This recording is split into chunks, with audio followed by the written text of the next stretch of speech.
I'm just really here to say thank you to Janice and Laura, to Joe. Joe and I bumped into each other, it had to be 3 or 4 years ago in San Francisco. And we just kind of started chit-chatting and met Laura and Janice. And as any good congressperson does, they hear something good that's happening and they say, you've got to come to my area and do this. And, you know, it's been an amazing experience because I had a similar experience when I started to learn mindfulness.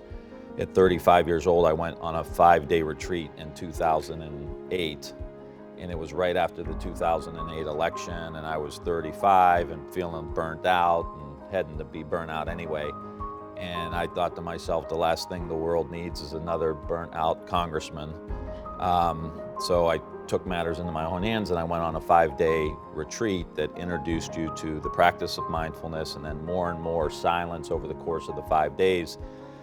And at the very end, I had that experience. I was like, I'm 35, you know, why didn't someone teach me this when I was a kid? And most of the experiences I'd drawn come from, and the ones that have shaped me come through athletics. And so I had that experience of being in the zone that you have when you play sports. And we watch LeBron and we watch the Indians and we see these athletes here in Northeast Ohio performing at such high levels, and they have figured out, at least on the field, how to get their mind trained to be completely in the present moment. You know, if a ball's coming at you at 95 miles an hour and it's going all kinds of different directions, your mind cannot be somewhere else. So I think of this as Janice said, this is a social justice issue. You know, this should not just be accessible to someone who lives in a really wealthy neighborhood, whose parents know about, you know, yoga and mindfulness and all of these things that can help them. We now see the science coming online. And as someone, I represent a district that's from Youngstown to Akron and all points in between. And I want my kids to have this, you know.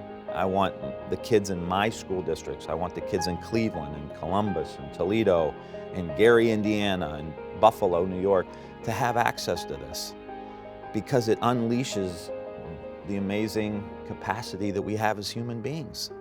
And because they're trapped in these, you know, systems or neighborhoods that have so much violence in them, of course your brain's not going to work. I mean, let's stop and of course your brain is not going to work properly if you have domestic violence in your home or you have a tough neighborhood or gangs or whatever. Your brain's not going to function properly.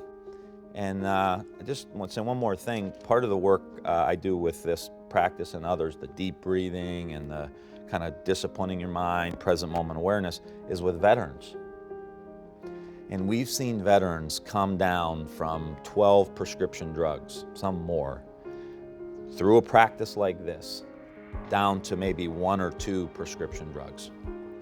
And I look at it as someone who sits in Congress and pays the bills for all this. Boy, that's a lot of savings, money for the VA, so we can provide treatment to other vets.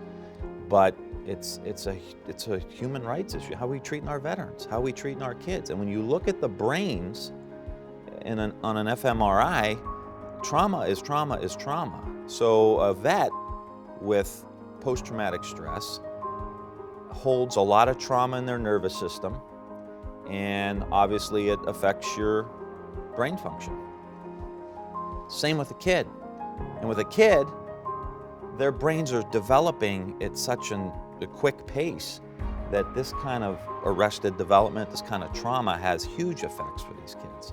So anyway, I see this as an approach that can unify our politics.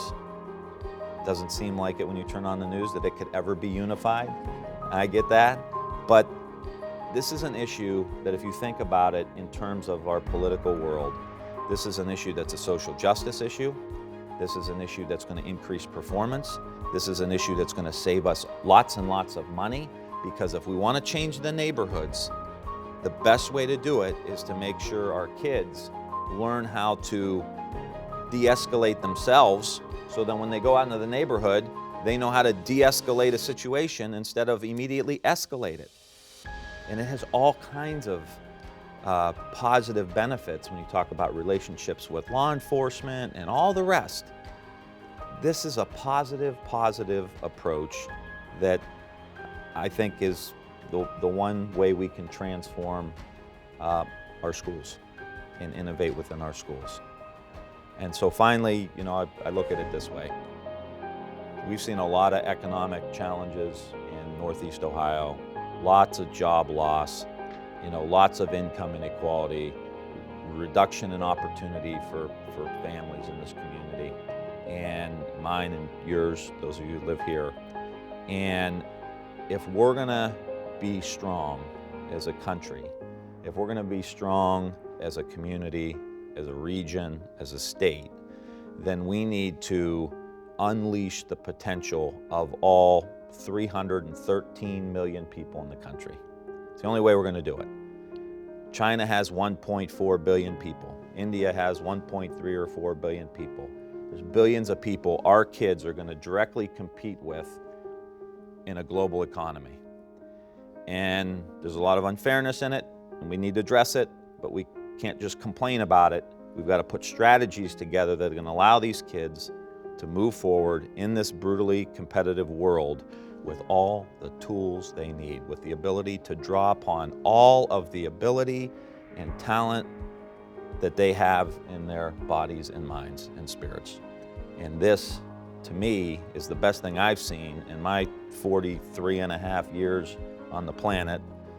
I have a 2.5-year-old kid, as you can tell. Everything's in months. I'm 43 and a half. He's 2.5.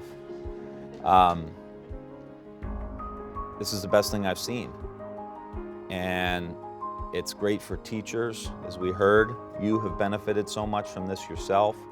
And to have the teachers embody, which is what we want. We want our teachers to be role models. 75% of what we learn is through modeling. So we got to make sure our teachers are right. So they go in the classroom and they model great behavior for our kids, and they teach them these strategies that they can take out into life. Be focused, be aware of what's going on in you, be aware of what's going on around you, be aware of what's going on inside someone else maybe, if you can.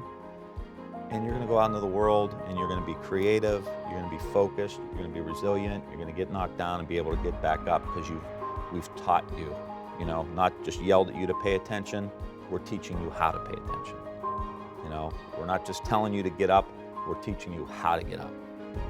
And that's all the difference in the world. So when they get out of the nest, we're not living in our basements anymore, they can go out and be strong, resilient kids who are productive members of society, who make life better for other people and think about how to serve and help other people.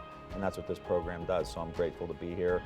I'm a big fan, and anybody who's interested in ramping this up in the region, I'm here to help. Thank you so much.